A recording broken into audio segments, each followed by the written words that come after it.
Well, as we come to the end of this week, we also come to the beginning of a new chapter, which is chapter 5 of 1 Timothy. And it's interesting how Paul shifts his commentary from talking about the spiritual disciplines that help us to grow and progress and really become a better, effective witness of Christ in the world around us. But also he begins to talk about how it should affect our relationships with other people. And the first thing he talks about is those who are older than us, those who are elders, where he says in verse 1 of 1 Timothy 5, do not rebuke an older man harshly.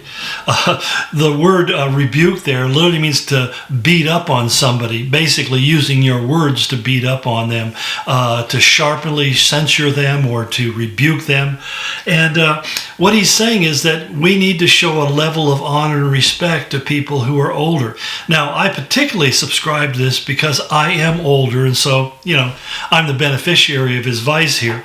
But I think it's something we need to really kind of focus on for a moment, because culturally, as we as a society have drifted away from the Word of God and begun to become ignorant of what it says, we've also become increasingly unkind to one another. In fact, rebuking people, the biblical term, beating up on people with our words, the literal translation, is something that has become kind of a badge of honor to a whole generation of people. Be able to get in people's face and to tell them what you think and straighten them out, and on we go with all of these descriptions of how aggressive and assertive we are. When he says basically that God wants us, especially to those who are in positions of authority or who are older than us, to do just the opposite. Now, I have to confess that I was not taught to be very respectful when I was growing up, and I used to mouth off a lot to my parents, and I didn't really mind telling people what I thought of them when it seemed like I needed to get my way. And that was a hard thing for me to really develop, this idea, because I felt like I was, basically disarming myself, and I felt like I needed that verbal armor to protect myself. In fact, the man who probably said the words that most impacted me and brought me to Christ was a man who I was showing a tremendous amount of disrespect, and he was showing a tremendous amount of displeasure to me because of that disrespect. But despite that, God still worked through him, and so don't get down on yourself too much. But I think we need to understand that culture-wise, there's kind of a loss of respect, and we need to re-educate ourselves in the fact that, first of all, being respectful to people, especially people who are in authority or people who are older, is a duty that we have as Christians. In fact, Romans 13:7, Paul makes this comment. He says, give everyone what you owe him. If you owe taxes, pay taxes. If revenue, then revenue. If respect, then respect. And if honor, then honor. In other words, he's talking about within a normal society that we find ourselves having an obligation. What do we owe every man? He said in verse 8 of chapter 13 of Romans, owe no man anything except to love one another. So there's kind of like this debt that I can never repay. And that one debt that I can never repay is to show loving courtesy and respect towards other people, to be loving towards other people. And so I owe that to him. So he says, give what you owe to everyone, what you owe them. And then he goes on to give some very practical things. If you owe taxes, pay your taxes. You can complain about how unfair the taxes are, unjust they are, but if they were legally imposed and the people who imposed those laws, those taxes on you were the people that you voted for, or you voted for by not voting, then you can't really complain. You owe the taxes. And if you owe them revenue, then you need to give that to them. We need to pay people what they're obligated. When people come and do services for me, I pay them for their services. I'm obligated to do so just because it's the right thing to do. But he also says if we owe people honor, we should show them honor. And the one group of people that we need to honor are those who are older than us. And we live in a culture where basically the older you are, the less useful you are perceived. And we find that younger and younger generations are really being taught in a very communist kind of Soviet style to disrespect their elders, because the only way that people who want to change society can do so is to get the people who set the tone for society to be basically marginalized, so that people who are growing up, the future leaders, won't pay attention to what they have to say. And that means they mean to silence people like you and me in particular. But he says, we need to be doing just the opposite. We need to be showing respect and honor. I find that I was talking with a group of people who were talking about being a second generation of immigrants into our community. And one of the things I said is, it's easy for you as younger people to see that their ways are outdated or don't fit into the current culture and so forth and so on.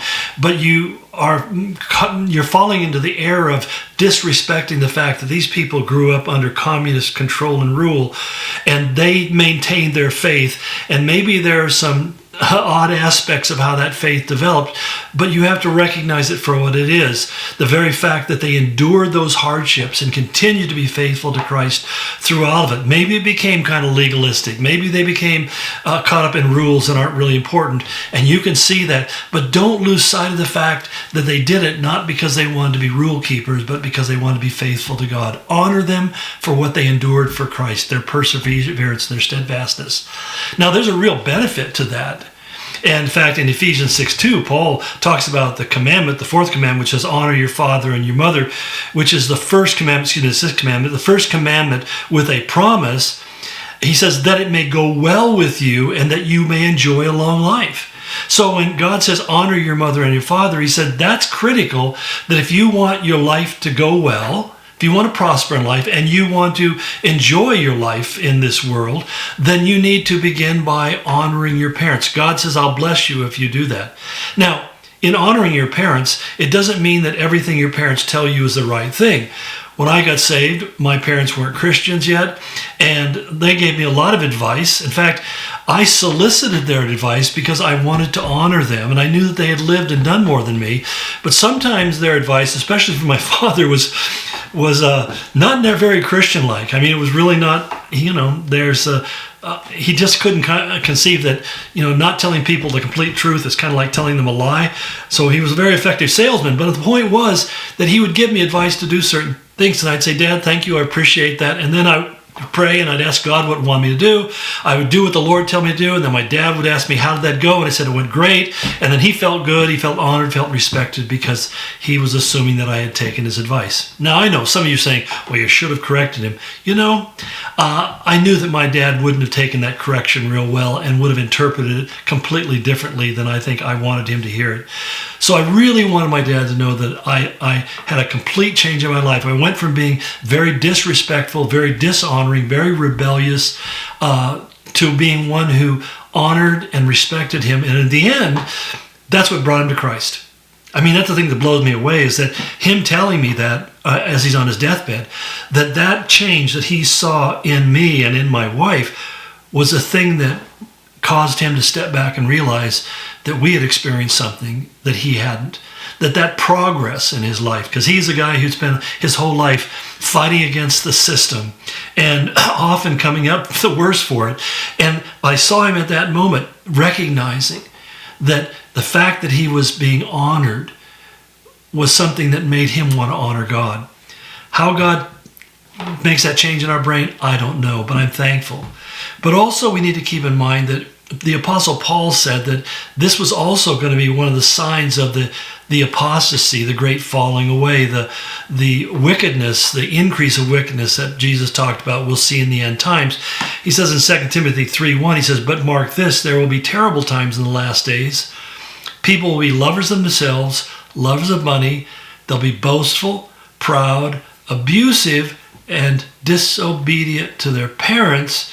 And I might add that they're ungrateful. And that's part of the disobedience to parents, is that we're ungrateful to them for what they have done.